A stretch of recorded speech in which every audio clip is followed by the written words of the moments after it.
Good evening. This is Pong Fiction Awards Talk, a series where we follow the goings on of the Hollywood Awards season, 24/7, 365 days of the year, including predictions, analysis, previews, post-show thoughts, yada, yada, yada, all from the comfort of my glorious bed and in the company of my sleeping, snoring puppy, Iro. And like every 21st century Karen in a parking lot, we don't discriminate. Both Emmy and Oscar season will be under the microscope. I'm your host, Nick, joined by Nick. And in this episode of In Bed with Nick, we'll be taking a look at the drama side of the Emmy race.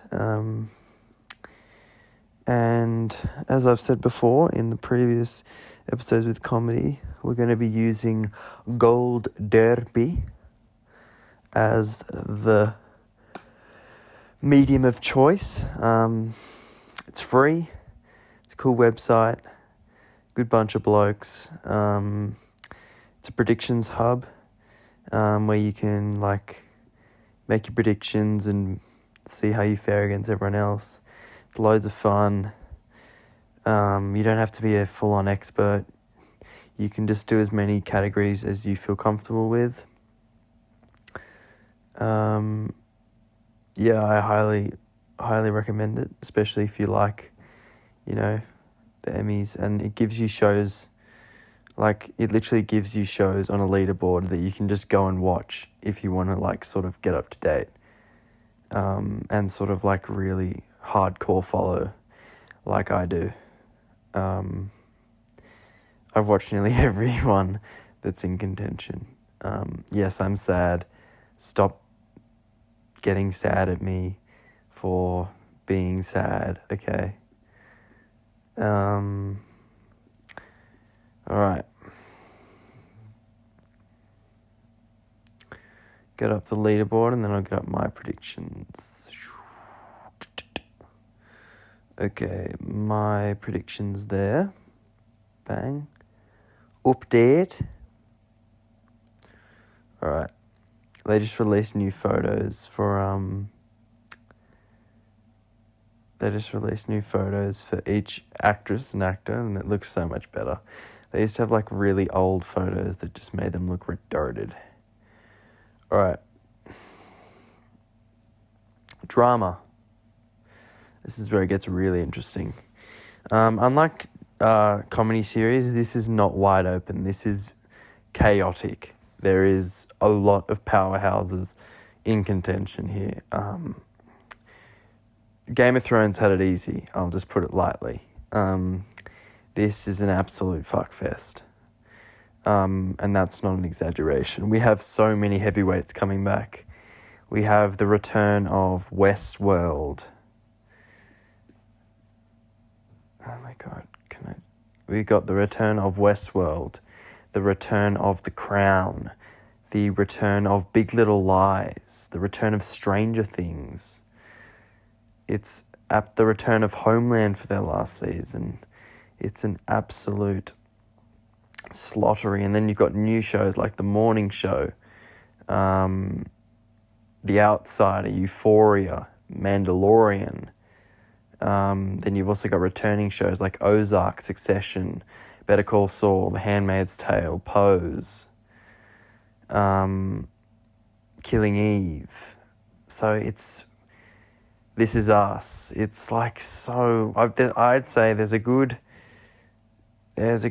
16 shows that can make it in out of the 8. It is an absolute clusterfuck. And I say that with great delight because it makes my job as a predictor much harder and much more fun. Okay, so this episode will be focusing on drama series, just because it takes an episode in itself like it did for comedy. So let's get straight into it, shall we? The leaderboard, coming in at first place is Succession closely followed by Ozark. Well, not closely followed. Like I'd say, a bit behind is Ozark. And then third place is The Crown. They're sort of the top three at the moment, with like the three biggest heavyweights in terms of the winning factor. What we've got here is we've got Succession, who absolutely blew up with their second season, which aired over sort of this time last year during Emmy voting, and it bolstered them to a writing win and a directing nomination. They probably nearly won directing, but it bolstered them to a writing nomination, even though they didn't get any actors in, just got series and then writing and directing.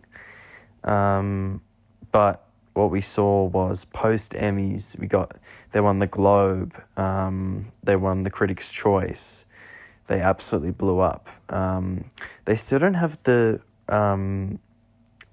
support from the acting branch, but I'll get to that when I get into the actors. But the show itself definitely has loads of pedigree.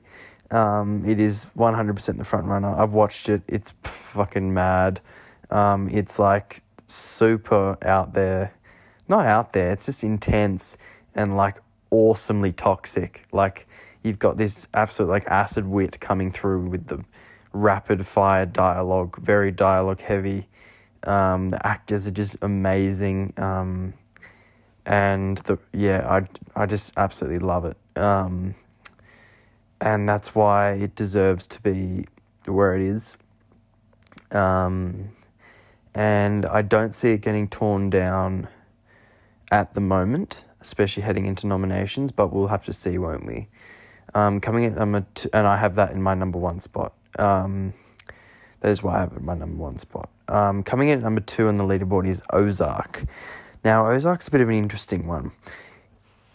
Its first sort of couple of seasons, the critics, they thought it was good, but they, sort of panned it a little bit for being a bit sort of, in the realm of Breaking Bad and all the other sort of crime dramas.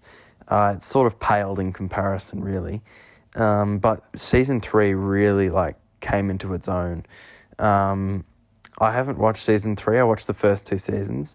I will get to season 3, but I've heard it's absolutely insane. People who just watch just regular Netflixes who are my mates, even they're watching it. So it's got that pedigree because it came out during isolation. It's huge Emmy bait. Got Jason Bateman in the lead role, who gets in time and time again. Laura Linney, who's the standout. Julia Garner, who won last year in Best Supporting Actress. You've got the heavyweights, some veteran heavyweights like Janet McTeer, but you've also got some fresh new faces off daytime television like Tom Pelphrey. So it's gaining so much steam.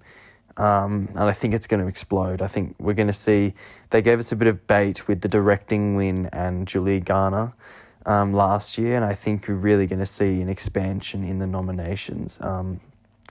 Definitely in the acting, but also I think you could get in with writing, but definitely directing. Jason Bateman will get in.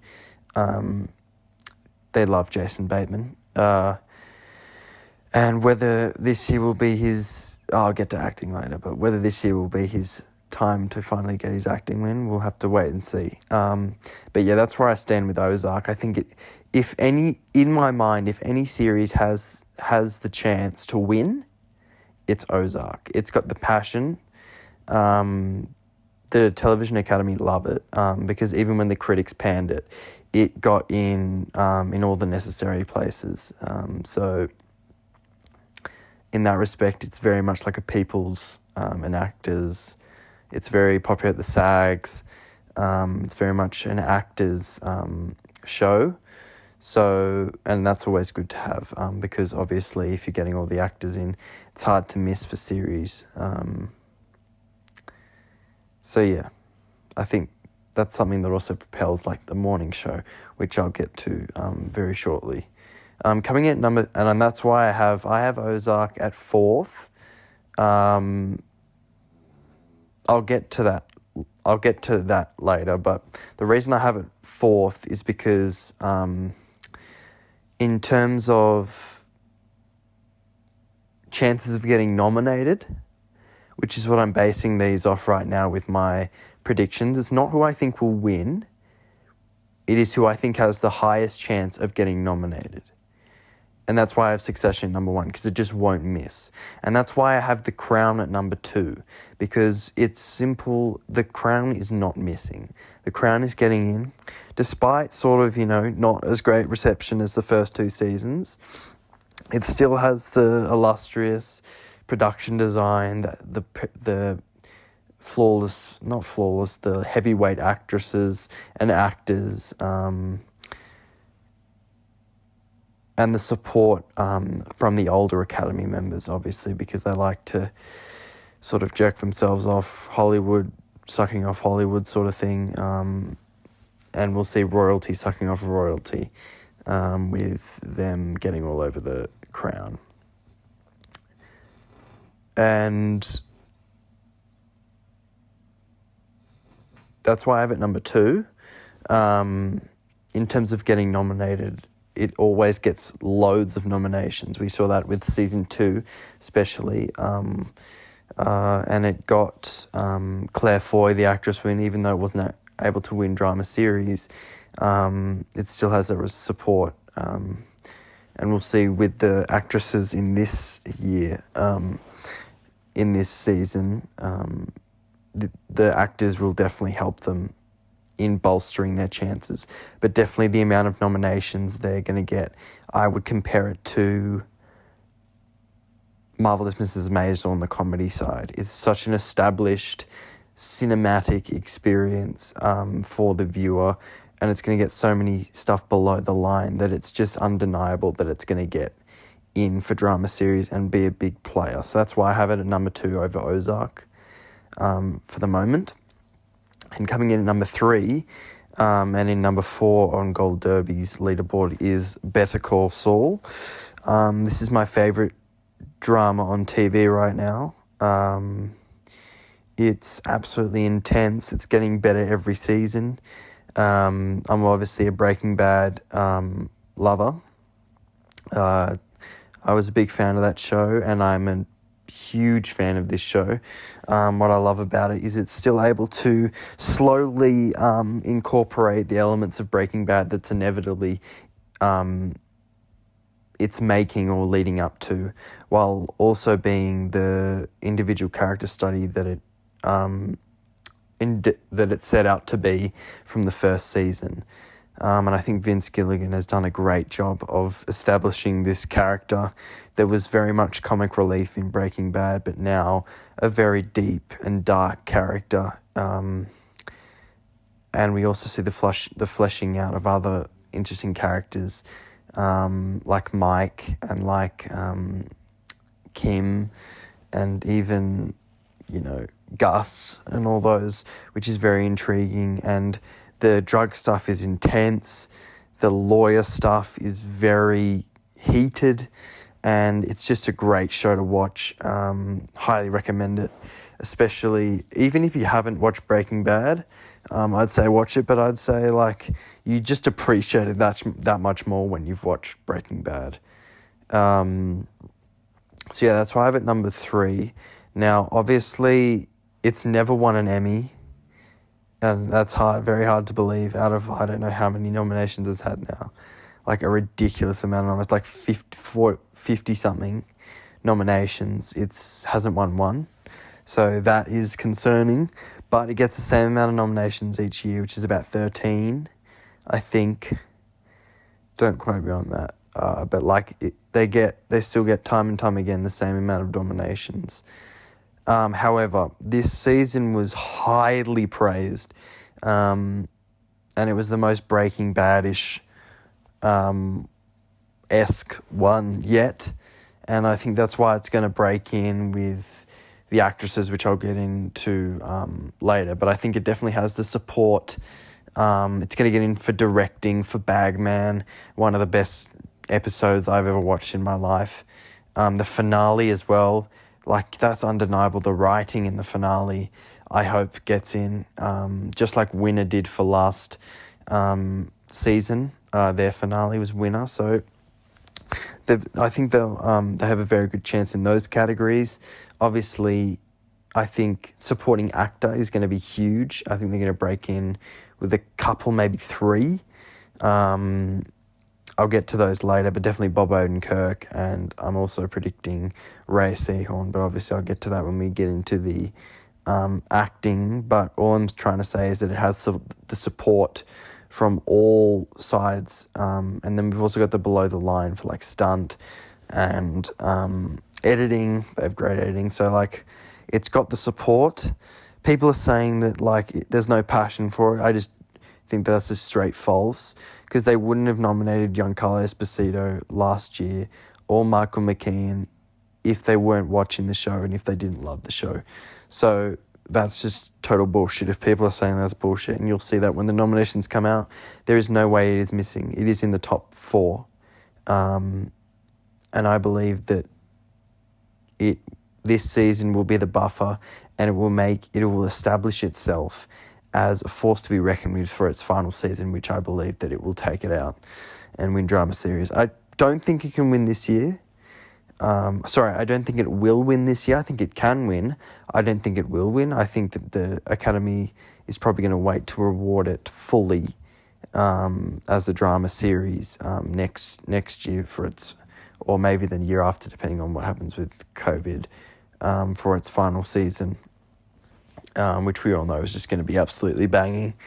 Okay, so that's my top 4, which correlates to the top 4 for the Gold Derby leaderboard, just in a different order.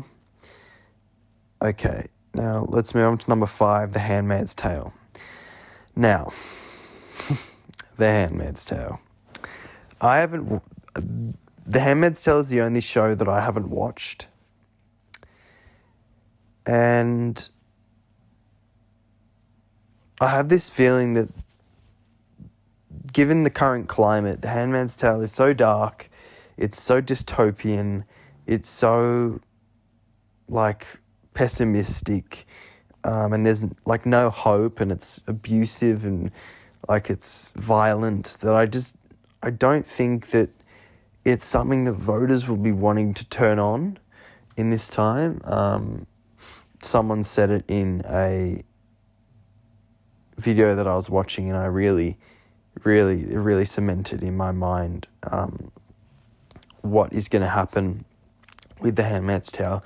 Now, this isn't to say that it won't get into drama series. Of course it's getting into drama series. It won for its first season, and was positioned to win for its second season, obviously losing out to Game of Thrones.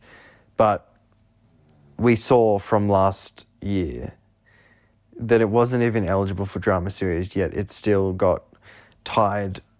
Still got the most nominations besides Game of Thrones for like drama series, even though it wasn't even eligible in loads of categories, and it won 2 guest acting categories for Bradley Whitford and Cherry Jones. So like the passion is there for the show. All I'm saying is that it has dropped off, and the third season wasn't as acclaimed critically, and I know a couple of people who stopped watching it just because they thought that it was totally off the rails, sort of the spinning of the wheels rather than actually getting I don't know what it is, I don't know if there's like a revolution or something that the handmaids are doing or something, but apparently just like stalling, maybe keeping something in stall for season 4, but yeah, I don't know. So I have it at number 5, in line with Gold Derby, because obviously it's getting in. It's a safe bet to get in. But yeah, I don't think it's a top contender anymore. So that's why I'd have it out of the top 4. Coming in at number 6 is The Morning Show. Now, this is Apple's baby, that it is campaigning hard. It has the full support from the acting branch, and we saw that with SAG nominations. For those of you who don't know what SAG is, it's actually the Screen Actors Guild, which is what you get inducted into if you are cast in a film that has like a designated budget and yada yada yada. It's a formality, and everyone who's a part of that guild votes for the Screen Actors Guild Awards. So it is voted by actors, and the morning show definitely has the support of the actors. Not necessarily its support of the critics, but it's a huge audience show, and I think because the critics were probably only submitted like the first 4 episodes, we know that the first 4 episodes they're not the best. It's when it gets to the final 3 or 4 episodes that we really see these characters explode and really come into their element. And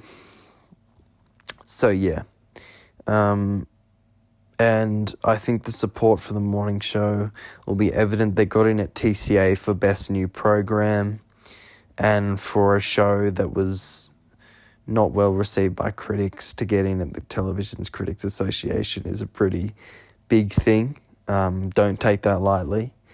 They also got a number of nominations, or a couple of nominations at the Critics' Choice last year, which was... Actually, no, the Critics' Choice isn't really an argument. What I was trying to say was the Golden Globes. They got in for drama series. They got in for Jennifer Aniston. So we saw some support there instantly. We know the support is there, and I know that Apple have been campaigning it hard, and I think it's going to explode, really. I think it has a very good chance of getting in. So that's why I have it number 6. Obviously, because this new program, first season, we don't know how it's going to fare with the Emmys. We've seen loads of shows being built up and then falling flat on its face, like Homecoming last year. So you never really know. So that's why I have it number 6, under The Handmaid's Tale. But I'm still quite confident with it getting in. So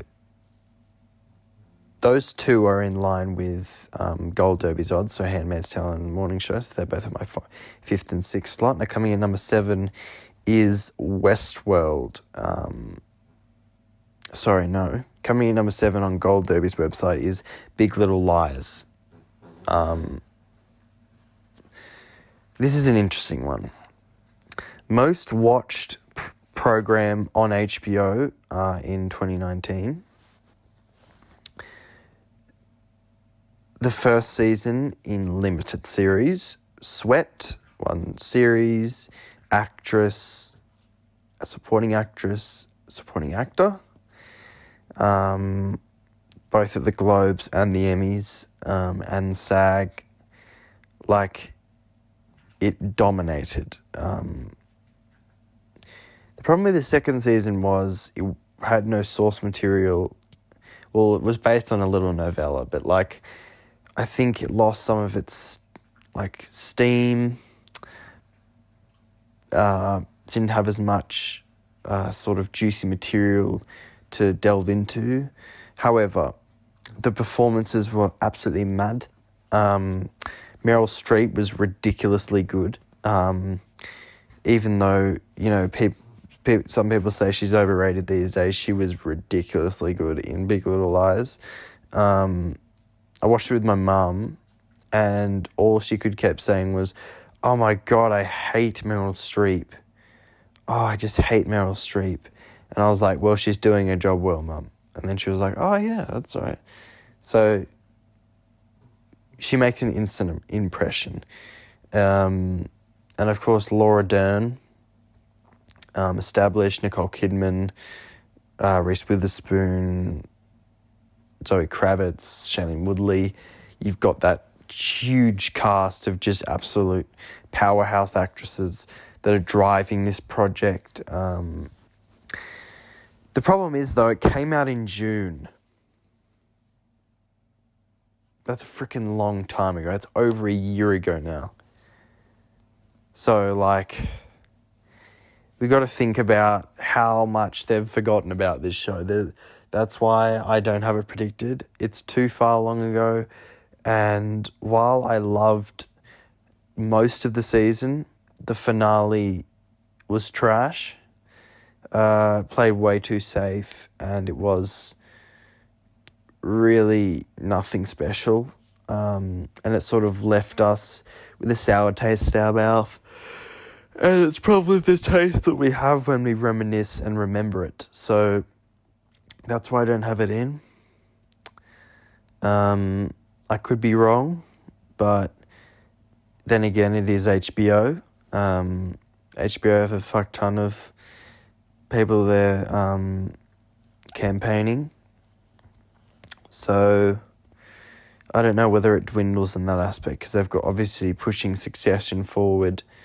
They've got a couple that I'll get to, but yeah, I don't know whether it's in the forefront of their minds or not. I think definitely not having, in this climate with COVID, not having the luxury or the opportunity to go around to these FYC events and get people talking about the show again. It's tough for it to really kick off.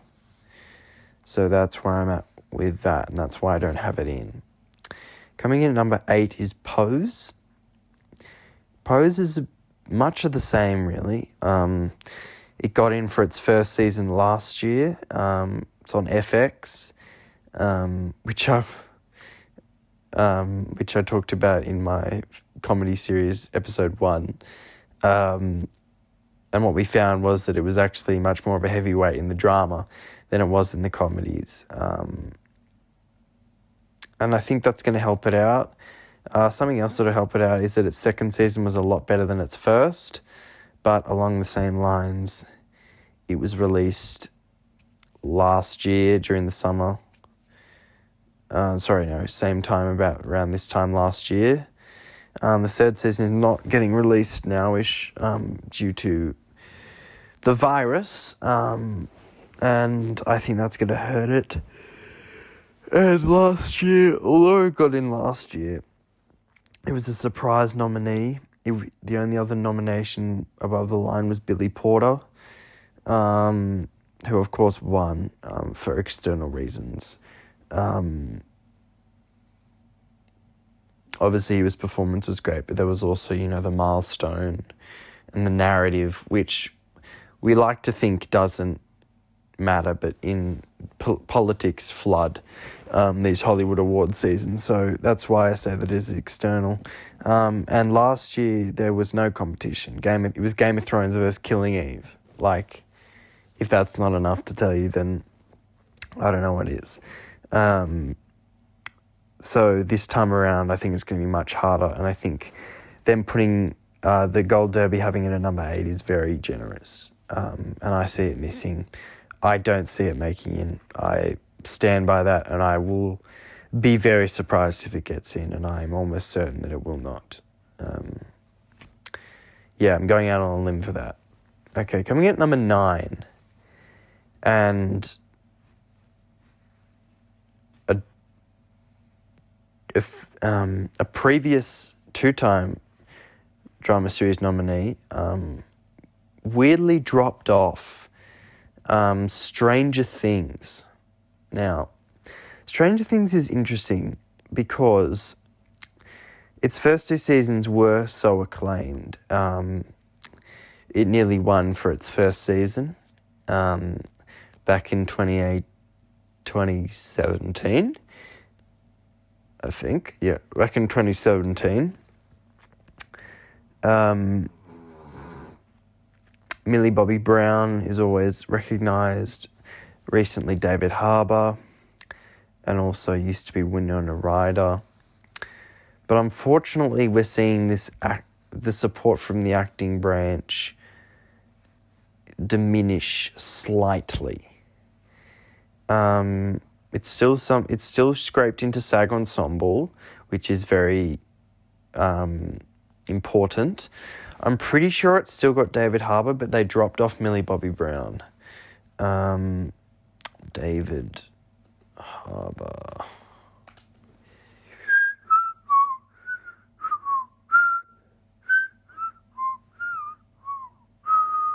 Oh, come on. Oh, I have to use my phone. Come on, computer, not cool. IMDb. This episode of the podcast is sponsored by IMDb, the internet movie database where you can get everything that you need. What was I looking up? David Harbour. Oh, DAVID.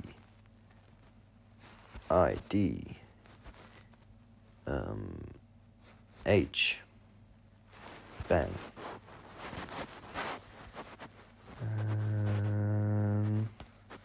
Bang.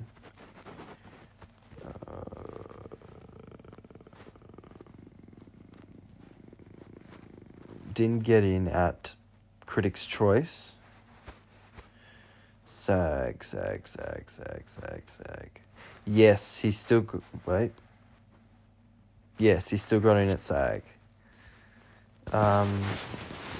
So there is a sustained support for the show, despite the slight drop-off in critical acclaim. I still thought the third season was good. I obviously thought the second season was the best. That's not a popular opinion either. But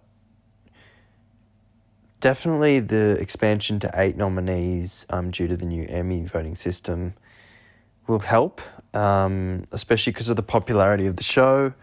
It's one of Netflix's most watched shows in the world, and all of your friends watch it, even if they don't have Netflix. They're watching on someone else's Netflix. And it's just a very well-known show, even though it's very genre liked. And in that sense, I wouldn't be surprised if it got in. It's obviously going to have the support from the below-the-line categories, with it being a genre show.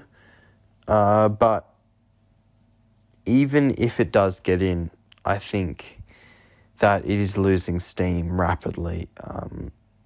And I think you'll find that Millie Bobby Brown won't be returning into the drama supporting actress category, which I'll get to later. David Harbour's going to have a tough shot as well. That's why I don't have Stranger Things. I probably haven't really explained why I don't have it. I don't have it because it missed out fully at the Critics' Choice. It lost Millie Bobby Brown. It didn't get in at TCA. The slight critical acclaim was lost. I think it'll still get in for directing for that finale episode, the Battle of the Malls, something. That was a good episode when I watched it, and it was definitely a director's episode.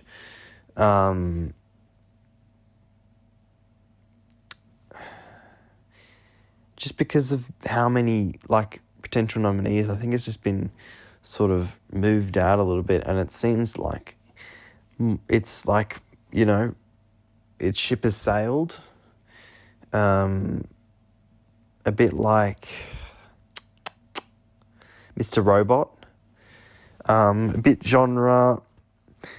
Was recognised for a bit. It had really strong actors like Rami Malek with David Harbour and Millie Bobby Brown and Winona Ryder. And then they just lost interest. They went, yep, we rewarded it, let's move on. So that might happen. Might not. We always underestimate these genre shows. And that brings me on to Westworld at 10th on Gold Derby's odds. At 7th in mine. Why? Because, it's an easy because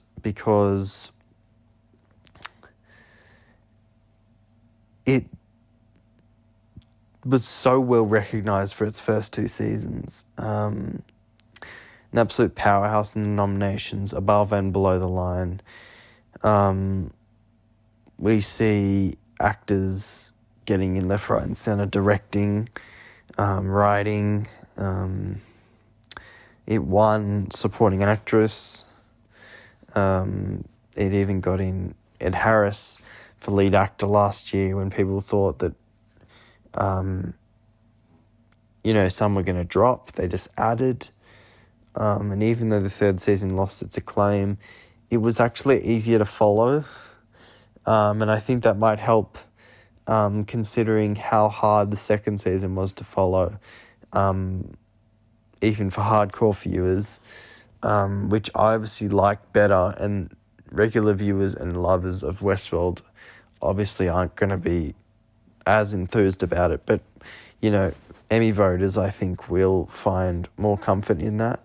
And I think that you'll see it overperform once again. It's being underestimated again. And I think a big reason for that is because people take personal considerations. And, they bring their own emotions into it way too much. And while Westworld Season 3 was my third favourite season, so my least favourite season of the 3, I sort of think it's not like it was horrible, right? Like, it wasn't Dexter final season, like, that bad. It still had its good episodes, like episode 5, I think it was, or 3 or 4, one of those. It's still very much respected, and it's got that huge below the line support, so that will bolster it. They're ticking off enough as it is. Why don't just put it in for drama series? You see that all the time. And I think this will just be another case of favourites. The same old Westworld gets in. Westworld's one of my favourite shows, so there is a tad bit of emotion, but it's not emotion in I think it's going to get in. It's emotion in the fact that I think it's safe, when others would think that it's not safe. If that makes sense. I'm probably speaking Chinese right now, but let's move on. So Westworld's my number 7. Coming number 11 is This Is Us. This Is Us is a tough one because the only support This Is Us still is able to have is in the acting branch. Time and time again, the supporting actresses, the supporting actors, both leading actors, every single freaking year, even though every year we think, oh, maybe this is the year that they buckle. Maybe this is the year they buckle. So I just wouldn't be surprised if it just pulls it out of his ass and just rocks up in the drama series department, but I don't have it in because it has lost all of its support in every single other facet. It literally gets in nowhere else at all. Everyone else has forgotten about it, but SAG, so in that aspect, I'm leaving it out. But we'll see if the acting branch can take it so far. Coming at number 12 is Killing Eve. Now, Killing Eve is a tough one because its first season was really good, but it came out too late. So it didn't have enough time to develop, and Sandra Oh ended up being the only one who got in. Second season, it really blew up. It was a huge contender for drama series. Won Jodie Comer an award for Best Lead Actress. got in Fiona Shaw, as well as Sandra Oh, got into writing, had a huge year last year, but that's mainly due to the quality of the season, whereas this third season, I would say the narrative drops off. It's not as enticing. It's not as enthralling, whereas Jodie Comer and Sandra Oh's performances are the same. Like, they're still amazing. Same with Fiona Shaw. Like, there's still that pedigree with the actresses, who I'll get to later, in the next episode. But there's not enough support for it as a show itself, I don't think. I think when they think of the show, they think of the actresses. They don't think of the narrative. They don't think of the series as a whole going, I love the narrative of Killing Eve Season 3. I love that show. It's more, Jodie Comer's so good in that. Or, did you watch Sandra Oh in Killing Eve? That's what I think anyway. And that's why I don't have it in. The Outsider is tough because it's genre Stephen King, except it was done really well. I really liked it. So, I don't know. It's another HBO. That always helps, HBO, but it's probably in the back of their minds. I think it's definitely a huge play in writing and directing, so that could help it very much. It's also going to get into guest and possibly supporting actress, maybe even lead actor. So in that aspect, if I could see it happening, definitely below the line with music, and all that other jazz, cinematography and stuff. Maybe, I don't know. I'm not an expert behind the candelabra, so behind the scenes. What am I trying to say? Below the line. So it's definitely a possibility, but yeah, I don't have it in just because it's too. I think it's too genre. Yeah. Coming in at number 14, which is the dark horse of this Emmy race, Euphoria.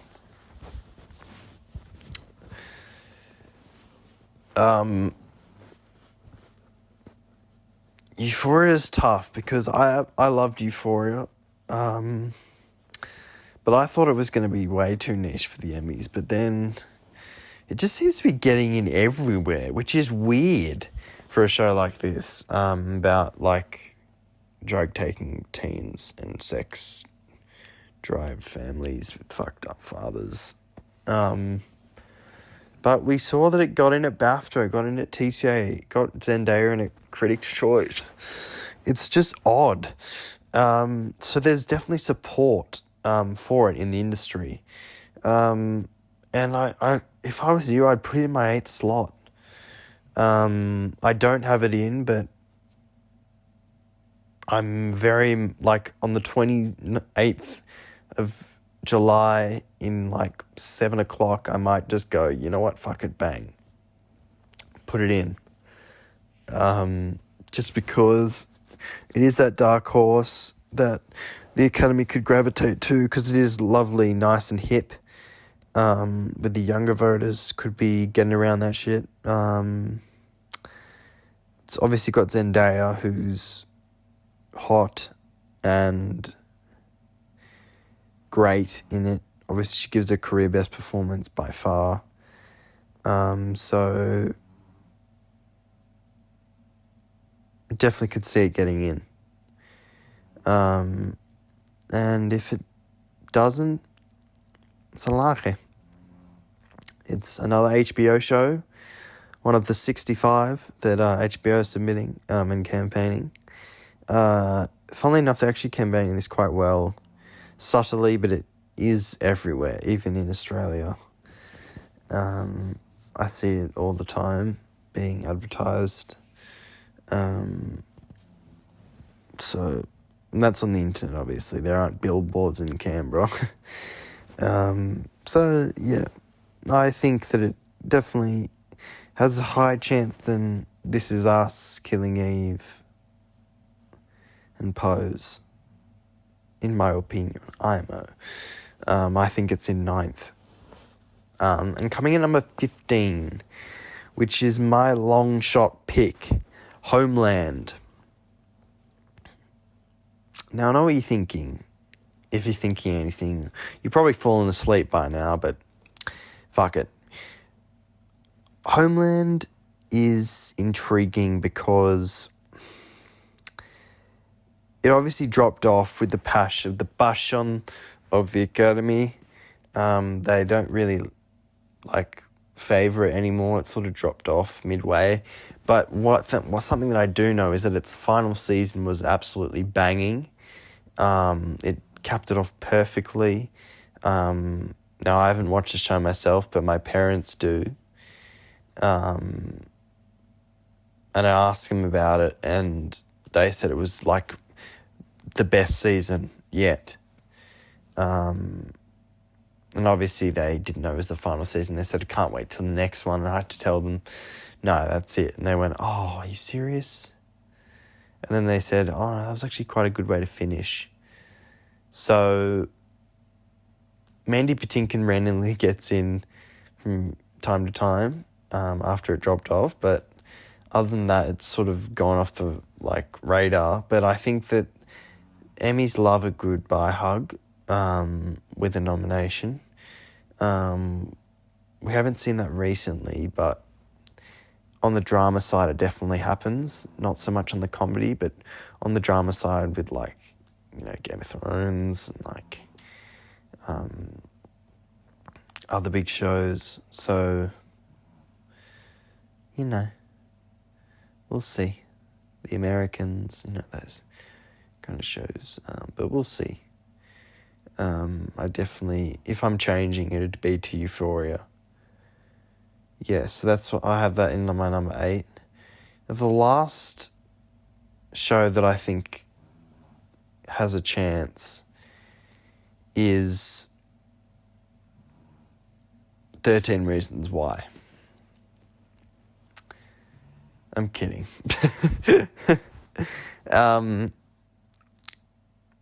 That show is possibly the worst piece of shit I've seen in my life.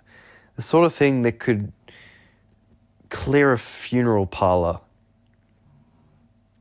And if you don't know what that means, it means make the dead rise and fly away.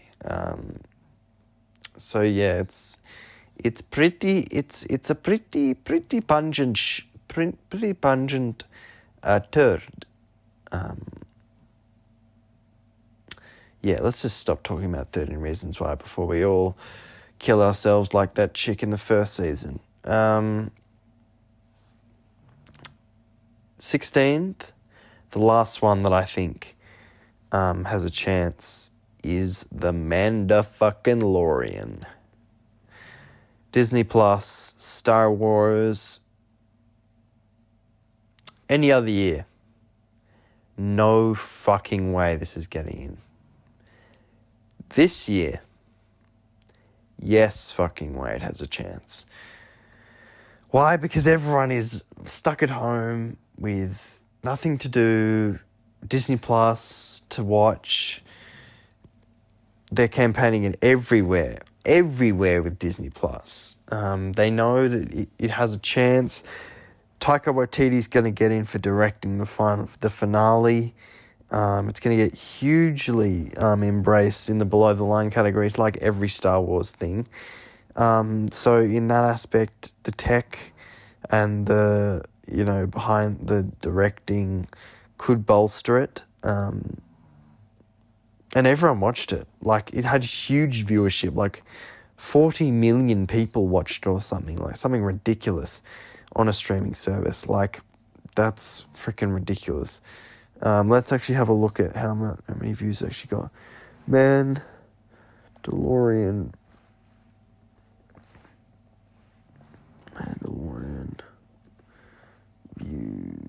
viewership. Boom. Oh no, I don't have internet. Let's search it up on my phone. Let's search it up on my phone.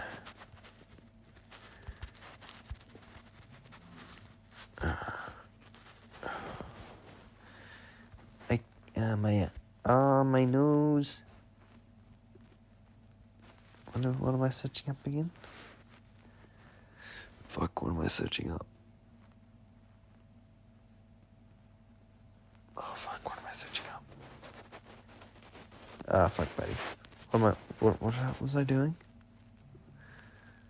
The Mandalorian.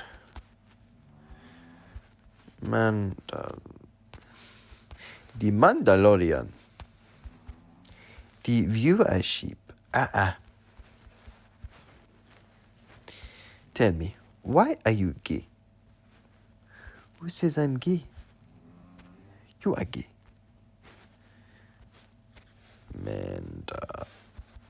Mandalorian. View. Can you not? Thank you. Viewership. Yeah, 40 million. Freaking ridiculous.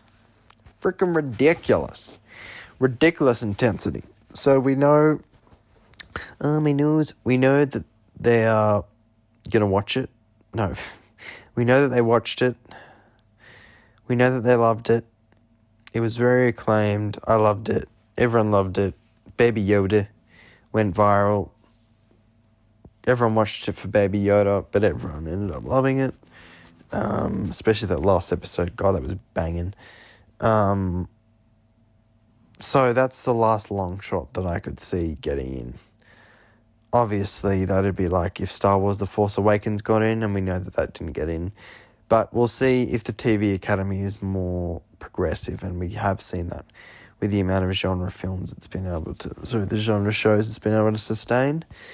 But that caps off drama series. Mindhunter is not getting in. Outlander is not getting in. Black Mirror is not getting in.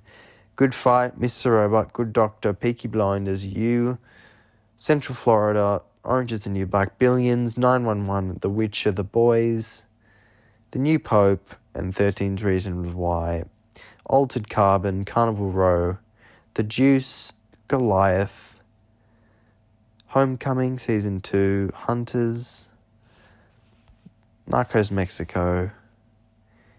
They're not getting in. Sorry. And that caps off the drama series. So just to be clear, the top 8 in Gold Derby is Succession, Ozark, The Crown, Better Call Saul, Handmaid's Tale, Morning Show, Big Little Lies, and Pose. And mine is Succession, The Crown, Better Call Saul, Ozark, The Handmaid's Tale, The Morning Show, Westworld, and Homeland. Homeland / Euphoria / Stranger Things / your mum. Yeah. Got him. Sorry. It's a bit late night. You can probably hear that from Ira absolutely snacking it in the background. So that's it for episode 3 of In Bed with Nick. Hope you enjoyed. I apologise if this sort of thing is not your flavour. It's not going to be for everyone. Unfortunately, I can't always cater to everyone. And so I'm talking to everyone. I have like 50 listeners. By the way, we're at 96 listens. Thank you for the support. Very much appreciated. If we could get to 100, that'd be cool. That'd be gruel. That'd be amazing. But what would be even cooler is if you guys could give us the follow or the subscribe. That'd be fantastic.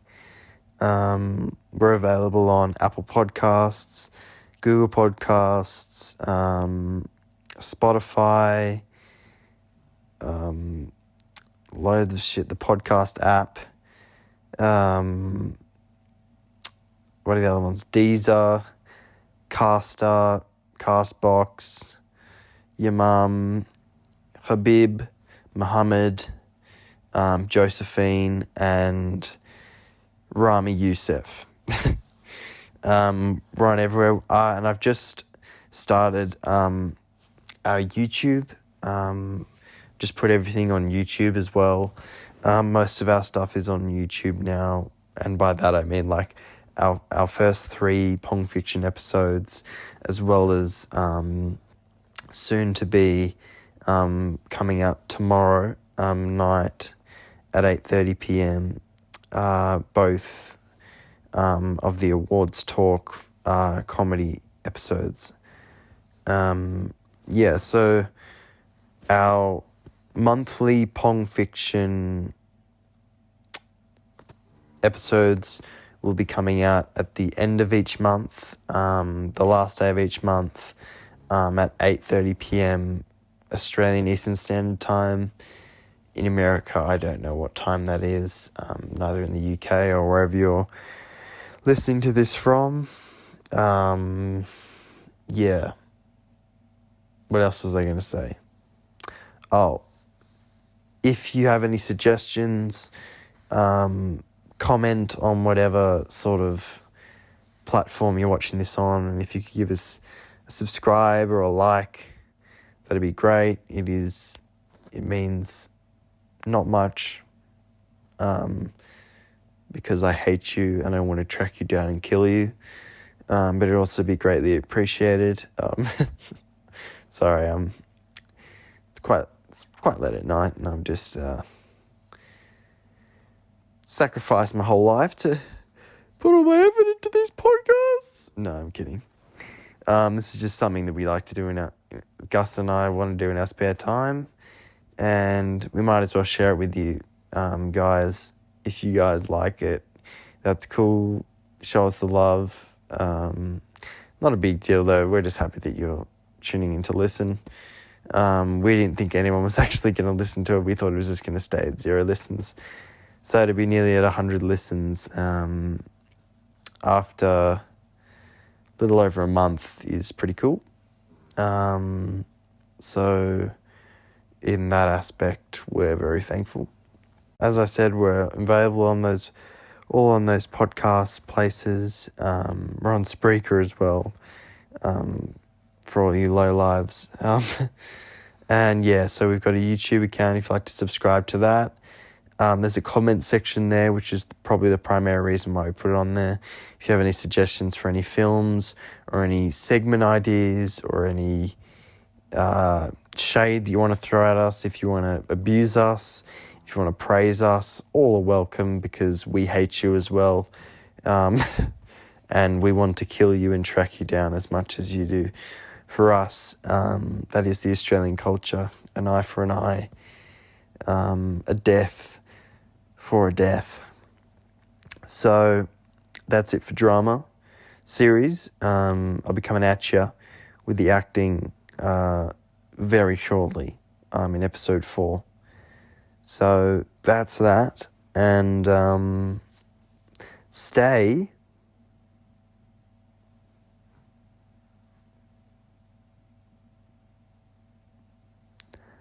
homeland, homie. What's your strangest thing?